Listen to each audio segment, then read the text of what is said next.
Hola, soy el doctor Santiago Cicias y ahora veremos la segunda parte de la clase de arritmias. A continuación, vamos a hablar de los trastornos del nódulo auriculoventricular. Como ya dijimos, los bloqueos auriculoventriculares se clasifican en 3 grados. Vamos a ver primero el bloqueo auriculoventricular de primer grado.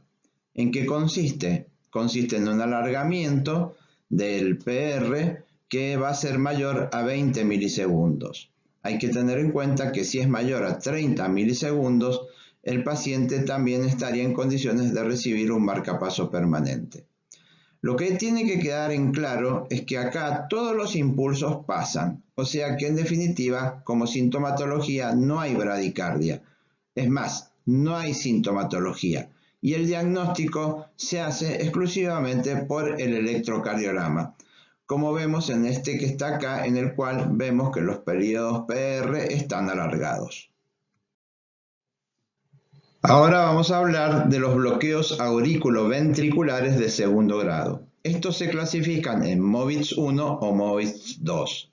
El MOVITZ 1 o fenómeno de Benkeback consiste en un PR que se va alargando paulatinamente, como se ve en este electro, hasta que llega un momento que un impulso sinusal no pasa.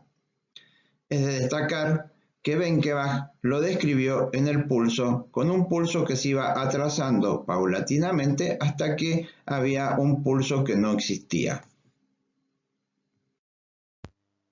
En el bloqueo auriculoventricular de segundo grado tipo MOVITZ 2 se produce un bloqueo de un impulso. Eso significa que tenemos una P no conducida, o sea que no tiene un QRS siguiente. Normalmente vamos a ver que el intervalo de los QRS que engloban a la P no conducida es igual a 2 latidos. Este bloqueo a veces puede ser 2 por 1, 3 por 1, etc. Nosotros desde el pulso vamos a ver que vamos a encontrar 2 latidos normales y después la ausencia del siguiente. Por último, vamos a hablar del bloqueo auriculoventricular de tercer grado o completo. En este caso no pasa ningún impulso de la aurícula. En él vamos a tener que la frecuencia cardíaca y el QRS nos va a dar indicios de dónde está el bloqueo.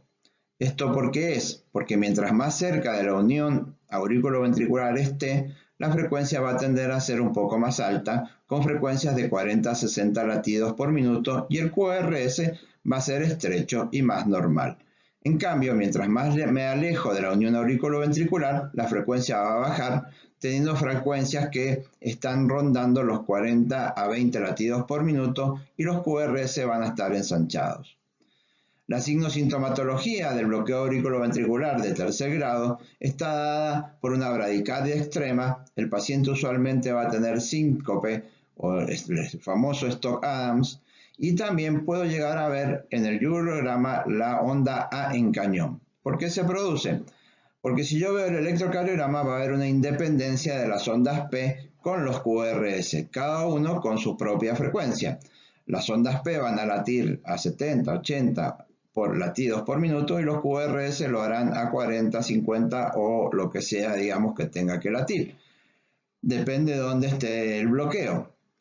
En un momento determinado puede ser que la contracción de la aurícula sea simultánea a la del ventrículo. Esto hace que la válvula auriculoventricular, la tricuspidia, no se pueda, digamos, abrir. Entonces toda la contracción de la aurícula va a mandar la sangre al sistema venoso. Y ahí es donde aparece la onda A en cañón.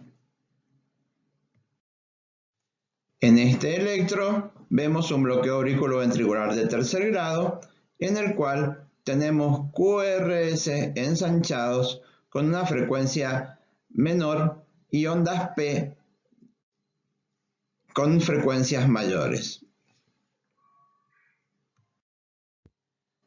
Tratamiento.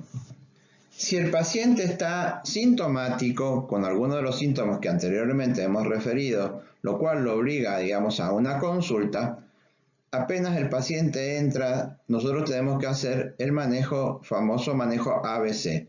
Tenemos que al paciente poner una vía venosa, tomarle la presión arterial, la frecuencia cardíaca, la saturación de oxígeno y hacerle un electrocardiograma y probablemente monitorizarlo.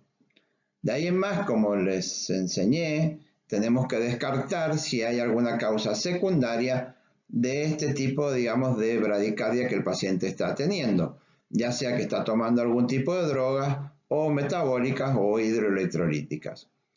Si el paciente está descompensado clínicamente o en el electro hay riesgo de asistolia, lo cual se definiría por una disfunción del nódulo sinusal mayor de 3 segundos o un bloqueo auriculoventricular de primer grado con pausas mayores a 30 milisegundos o bloqueos auriculoventriculares de segundo grado, sobre todo del tipo MOVIS 2, o bloqueos auriculares de tercer grado con menos de 40 latidos por minuto, el paciente debe pasar a una unidad coronaria y transitoriamente se le puede dar medicación como la atropina o el isoproterenol que nos ayudaría a aumentar transitoriamente esa frecuencia cardíaca o en su defecto un marcapaso transitorio.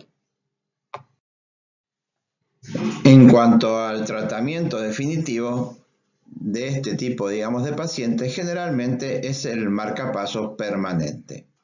¿Cuándo debería indicarlo? Cuando el paciente tiene una disfunción del nódulo sinusal que es sintomática o con pausas mayores de 3 segundos. Y en el nódulo auriculoventricular se debería hacer cuando yo tengo un bloqueo de primer grado que tiene PRs mayores a 30 milisegundos, un bloqueo auriculoventricular de segundo grado tipo MOVIS 2 y un bloqueo de tercer grado. Todos ellos, en realidad, la solución sería el uso de un marcapaso definitivo. Conclusiones. En realidad, podríamos tener al menos 3 escenarios posibles. En un primer caso, nos podríamos encontrar ante un paciente asintomático que ante un control se encuentra alguna anormalidad en el electrocardiograma como una bradicardia o un bloqueo auriculoventricular de primer grado y en ese caso, ¿no es cierto?, se lo deberá estudiar y tratar según el protocolo. Otra forma de presentación es la que nosotros más o menos nos hemos referido, que es el paciente sintomático que consulta. Ahí haríamos el protocolo, como se les enseñé, que es el protocolo de guardia que ya está explicado. Pero hay un tercer paciente, que es el que nos trae un poco más de problemas, que es aquel que hace un síncope o algún síntoma transitorio y que al examinarlo está normal y que a su vez le pide un electrocardiograma y está también normal. A ese paciente puede ser que no le encuentre ninguna anormalidad porque esta anormalidad se presenta de manera transitoria. Ese paciente debe ser estudiado con Holter y ergometría. Aún así, puede ser que hasta el Holter me dé normal y la ergometría también, y hay que seguirlos hasta que encontremos cuál es la patología subyacente que me llevó a que ese paciente tuviera el síncope. A veces nos encontramos con que, por ejemplo, hay pacientes que tienen fenómenos de taquicardia, bradicardia, y que cuando desencadenan una taquicardia transitoria, hacen el síncope y después cuando se recuperan no tienen absolutamente ninguna otra alteración, ya sea en el electrocardiograma o en el examen físico del paciente. Muchas gracias. Conclusiones. Podríamos tener al menos 3 escenarios posibles. En un primer caso, podemos tener un paciente asintomático que a través de una consulta habitual se puede encontrar alguna anormalidad, ya sea en el examen físico o en el electrocardiograma. Podría ser una bradicardia o también un bloqueo auriculoventricular de primer grado. A ese paciente los estudiamos y tratamos según protocolo. Otro paciente que podemos encontrarnos es aquel que es sintomático y que consulta. Si ese paciente consulta a la guardia, nosotros debemos hacer el protocolo de guardia como ya se los enseñé. Y hay un tercer paciente que nos puede traer un poco de problemas, que es aquel que hace un síncope o algún síntoma transitorio y que cuando concurre a la consulta nosotros no encontramos nada al examinarlo, o sea que su examen físico es normal, le hacemos un electrocardiograma y también es normal, así que en ese caso no tendríamos un diagnóstico de por qué hizo ese síntoma. Ahí tenemos que tenemos que agudizar nuestra mente y estudiarlo con un Holter y una ergometría. A su vez, también nos podemos encontrar que ese Holter y ergometría pueden estar normal. Esto se debe a que pueden hacer que tenga alguna patología que sea transitoria. Entonces, en el momento que la hace, están los síntomas, pero después esos síntomas desaparecen y no vuelven a aparecer de una manera aleatoria. Tenemos que estar atentos ante esos pacientes porque nos puede costar llegar a hacer el diagnóstico. Muchas veces, por ejemplo, tenemos fenómenos de taquicardia o bradicardia y ustedes saben que el paciente puede ser una taquicardia que puede llegar a ser anormal y cuando sale de la taquicardia puede salir con una pausa o un síncope. O también podemos tener, por ejemplo, como habíamos hablado en las disfunciones del nódulo sinusal, pausas que me lleven a un síncope y que después se normalizan por un tiempo y los estudios son normales. O sea que en este caso nosotros tenemos que estar atentos, sobre todo en el seguimiento, para ver si podemos llegar a pesquisar cuál sería la causa de origen de sus problemas. Creo que de esta manera hemos finalizado de una manera práctica el tema de las bradiarritmias. Desde ya, muchas gracias.